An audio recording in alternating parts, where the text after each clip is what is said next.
Alright, so this is my third video on Tier 4 of Triple Triad's Greats, working on ranking the 25th to 50th greatest tournament performances of all time, or tournament performing players. We've gone through winners, we have gone through short-term players, we are now doing players who lasted a long time, really left their imprint over time, specifically looking for players that were mostly in the early years. And if you paid attention in the short term video, you may have noticed a lot of them were earlier players. Players that tended to come in later. If they had success, they usually stuck around, while a lot of the earlier players did stick around, but that sticking around meant they had played on previous sites too, and so this was sort of the end of their run, was their short burst of Triple Triad Advanced glory, while later players, to get good, you had to be addicted for a bit. And so a lot of the short-term players we see are going to be early players because due to previous sites' existences, they still had time to have that sufficient period of addiction. While later players were not going to see it so much. So we've already covered a bunch of early players, but these are the ones that stuck around longer and continued to have success. So first we have Scythe. Scythe probably won't end up making my top 50, but really fun guy, well known as a good player, not a spectacular player, but a good player for a long stretch. And then in 08, he has this really nice run where he makes a semifinals and a quarterfinals. Occult fan shouts him out as, someone who would never, had the results that lived up to their skill at the game before, and then suddenly has these runs and beats Homer, who writes the little write-up you can see on the right, an Occult fan, and ends up, losing to Seto in Triad Wars 6 when Seto starts winning absolutely everything, loses to GS in Rhino 01 when GS starts winning absolutely everything, and, overall, except GS actually lost in the finals there to Seto, I think. I'm not sure exactly, but point is, these are very strong players to have lost to, and it's this really nice run, and then stops taking it too seriously again. So he plays at, I think, a pretty high level for a long time, though not with too much tournament success, and then ends up having his breakthroughs and then cooling off again. Next we have Coops. I don't know a lot about Coops. It's going to be hard for me to talk about some of these players because, per usual, I showed up in 2008 and many of these players had most of their success before me.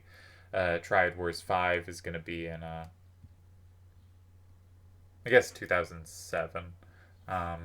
So he beats Delial and Grat. This is right before Delial starts catching fire and winning everything. Grat is just a very reliably strong opponent. Loses to Seto. This is Seto's first win, but this is a very strong field to have done well against. Coops ends up lasting a bit, but wasn't someone I was all that familiar with. And then we have Dreamvirus. And I think in a previous video I said Doc Evil and Kamikaze are the only players with 3 icons in their first 3 tournaments, but this is not true. Dreamvirus did it as well, and he did it entirely in 7-rounders. So these were entirely having to make round 5 to earn a quarterfinals, which is a very impressive feat and means, in the first 3 tournaments he played, he went 12-3, which is very strong. Never earns an icon after that, even as tournaments shorten in length, but consistently kind of those round 2 or round 3 performances where you're still winning over 50% of your games. It just never happens to come together into earning an icon. And overall has the 9th highest special edition win rate in those specific tournaments at 73%. Then we have Grat, and Grat for such a long time had won more games on TTA than anyone else.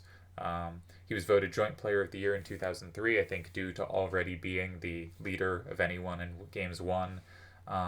Wins Clan League 4 with Triforce, also wins the Balance of Power 3 tournament on TTN. Just, all the little small tournaments was winning or going very deep reliably. Huge community figure, organized a ton of the fun events, including lots of stuff that tried to do creative rule set stuff. He did a lot of the quest stuff. He did moderating. Just such an important person in the community who was trying to move on to doing other things with his life by the time I got there, but clearly so important to so much of what was being done. Interestingly, in an Occult fan article, he talks about his favorite rule sets, and says, there are a few combo sets he likes, but more often likes to play non-combo, specifically often playing without plus, and described himself as becoming notorious on a same plus wall set. This was before my time, but it's sort of interesting to hear players, because I think of, the standard thing to like is combo all rule sets, and there are some people who like elemental, and you'll see like Piggyman with his famous hand would play without plus wall, but rarely did someone specialize in playing without plus or playing without same. And just a quote from Felix, also known as Feeling Lucky. I'm sure I can speak for many when I say Grat is one of the best people around here. Then we have Jaws. And Jaws, his resume, you start looking just at his actual runs, not just like how many icons did he earn, but actually who he played. And it's one of the players where I'm calling this a long-time player because Jaws was pretty active for a couple of years, but I wish he had played more because the resume is really impressive, and I'm curious if it could have been extended, because he never gets a win. But if you look at his opponents and add up their win rates and then divide by number of opponents, he is the 9th hardest tournament path ever. He wins Clan Wars 3 and 4 with Zodiac Braves. He was a trash talker, big ego player, but usually backed it up against anyone. His closest run, he made the finals of Rhino 01, but in a 3-way finals with Seto and Sujiro. I believe he came 3rd in that. But, that is a very strong finals. And if you just look at his head-to-head record against the field, and you look at, all his losses are against good players. So if you take every player and you take their wins, but only count the ones against really good opposition, and take all their losses, and no matter who you lost to, it still counts, Jaws ends up having the 9th highest win rate. So basically taking your normal win rate and subtracting any wins not against a really good player. And he'll come out, if you do that, as the 9th highest win rate ever, ahead of, often by a lot, he's like 9% ahead of Koner and Kamikaze and Sujiro and Slash, a bit ahead of Chickeny. It's a really remarkable record. Every time I kind of deep dive into this stuff, Jaws is one of those people who like, wait a second, this guy's got to be really high up in any rankings. Then we have Jadat. Jadat or Jadat, I don't know how people pronounce it. I always called him Jedi. Wins Clan Wars 5 with Avalanche and has this 7-round run in the 7-round SE Eris, makes the finals. For some reason, this was a finals where, like, making the finals in that one I heard about more than I heard about anyone else having a finals run. Just really highly respected player for what he had achieved. He also has the 14th highest win rate in clan tournaments, and I don't even have the record of Clan Wars 5, the one his team actually won, and I assume he did great. Stylistically, I think he was a very offbeat player who figured out ways to do things that very much wasn't the norm.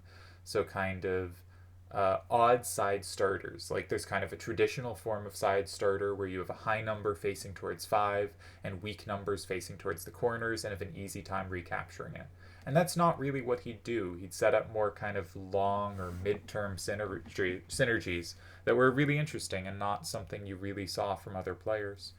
And by the time I got there, he was not very active competitively, like he wasn't playing lots of games or anything, but he would make runs in little smaller tournaments that didn't take so much time. And he was always someone to kind of seek out for opinions on things. I put up some posts on the forum at some point about something. Maybe I was like ranking my favorite levels. And he was the person who I really was curious what he'd, think about the different levels or what he'd think about a hand idea or something, because he always had these subtle, thoughtful opinions on them. Kefka. So Kefka starts really early and has if you adjust for opposition, because most people who started early end up facing weaker opposition. But if you adjust for opposition, despite starting early, Kefka has the 10th highest win rate overall of anyone, ahead of every single player I put in Tier 3, except Karmazin, but Karmazin's a much shorter sample, and ahead of everyone I think in this 4th tier except the very short sample players. By win rate of opponents, he also has this path that's even tougher than the one we saw with Jaws. Most of his time was on the TTX leaderboard, but he clearly came over and was very successful on TTA as well. Makes a finals in Cypher, beating a young Delial, and then Grat and Jadat, and a semifinals in Kyros, beating Cookie and Dreamvirus. Then he would occasionally come back for one tournament at a time, immediately get some horrible early pairing and lose. I think Delial once, I think in his prime Piggy Man, a bunch of players like that, and ends up never having the comeback. But I kind of wish he had gotten an easier run because he was really strong, and I would have liked to see how once he could, play his way into form, how this early giant would compare to the later giants. Then we have Mafijo, who is always in the semifinals, and we kept seeing him in the previous video as one of the best players someone had beaten, and often the player they were beating in the semifinals, because he is one of only 12 players to have made 5 semifinals, one of only 15 players with 6 quarterfinals, but he never quite gets over that hump and makes the finals. So in Laguna, Zell, Triad Wars 2, Rhinoa 1, and Rhinoa 6 makes the semifinals in all of them. I was actually his teammate in Rhinoa 6, and I was putting terrible performances in Rhinoa 6, so I'm sure in the Rhinoa tournament, so I'm sure he had to carry our team, and probably was very disappointed in me as a teammate because I had a big reputation at that point, and just Rhinoas didn't work out for me. He also had the tied 10th to 12th highest TTAC win rate of all time, the 7th highest Rhinoa win rate. He wins a bunch of clan tournaments, Clan Wars 3 with Zodiac Braves, Clan Wars 9 with Brotherhood of Seed, and just really consistent at beating mid-tier and below opposition while still being a threat to that top tier. Just could never get together 2 of those top tier wins in the same tournament to get past the semifinals. Then we have Waltz, and Waltz just really nice, solid guy, really important member of Guardians in his later time on the site. Earlier on, this is before my time, he peaks in the 06-07 range over 2 tournaments. He loses to Kamikaze in one in the semis, but beats Kamikaze in the other, and loses to someone else really good in the semis. I'm not sure exactly who. His only clan game I have in my records, he won. He was someone who was around for a while, peaked sort of briefly, and it was at a time when a bunch of other players were starting to peak, so I think it got missed. This was the end of Kamikaze's most dominant run. This was the start of Delial and Seto taking over everything, and Waltz makes a couple of really nice runs and kind of gets forgotten, but very good performance. And then we have Yevin. So he only gets 1 finals, but this is in part due to a kind of similar thing to Dreamvirus, where he's regularly, a 50% plus player, but it's not turning into any icons. In TTAC 3, ends up winning the East, beating Dreamvirus, Spitfire, and Vid, but loses to Kamikaze, who goes on to just, hold the title for a 3-year span. So looking at these players, we can look at their signature wins, and we can see here that Scythe, Coops, and Waltz probably don't really amass the same success here the others do. And Vid and Dreamvirus has some really good wins, obviously. I'm prone to anyone who's beaten me, but Yevin as well. And then you get this group of Grat, Jaws, Jadat, Kefka, and Mafijo. And I think these are all 5 players that so easily could be tournament winners. You look at the players they were beating, the only players that were beating them, how many deep runs they had, because all of them had a couple really nice runs, and it's just one of those things where any of these 5 so easily could have become a winner, was taking out, the kind of people you face in the finals and the semis. So for a ranking of them, if you look at highest world rank, Kefka and Mafijo come highest. This was fairly early on, as is Dreamvirus's run.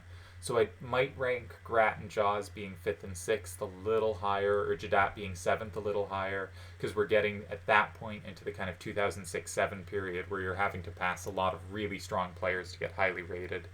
And then Homer, Waltz, Scythe, and Coops all peaking, either at that time or a little later where it's hard to rise, but those probably are the weaker members of this group.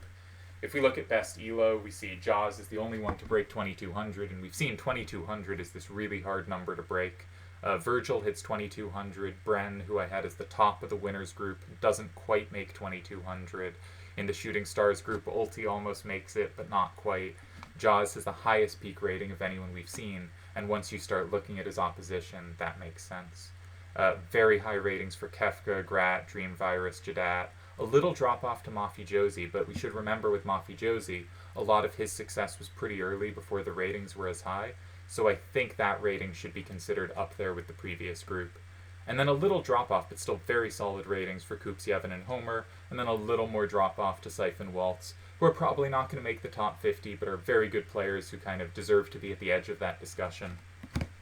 If we look at total achievement, we again see that Jaws and Mafijo really just racking up results, but Grat and Kefka as well, Grat a lot, and then a bit of a drop off. I think Dreamvirus is a little underrated here, just because all three of his quarterfinals were 7-rounders, and I end up ranking them. I think Jaws, Kefka, Mafijo, Grat, and Grat are all quite close. I think it's a clear top 5. This was the order I ended up giving, but I would not, condemn someone who came up with a very different ranking of those 5. But I think those 5 are clearly ahead if you look at their body of work and how good they were at their peaks and who they beat, who they were competing against. And then I have Dreamvirus, Yevin, Coops, Homer, Waltz, Scythe, all just like solid players who were there a while, had a few deep runs, but never came together for more than that. But still, very solid competitive players you did not want to see in your bracket. And next, so we've done winners, we've done short timers, we've done oldies. Next up, going to do some more recent stars, which admittedly at this point means over a decade ago now for most of them. And then we'll lock in the top 50. And those players will have higher achievement scores, both because there were more tournaments in the later days per year, and also because often they were a little shorter. But we'll see also, can they compare on rating? I'm not sure. It's easy for me to be biased towards the players I've seen, so I might end up ranking the newer players a little higher than these oldies. But clearly, at least 5 or 6 of those oldies are very strong, and it's going to be hard to put any of the newer players above them, but obviously there are new players with great cases too. And I suspect this is where it will get a little more controversial as I, start ordering people that did not overlap much and start saying kind of, it's going to have the feel of valuing some eras more than others, I suspect, but we'll see. And a lot of really strong players this one. Suspect, a whole bunch of them will be making the top 50, and the others will be quite close to making it if they don't. And we'll see where we go from here.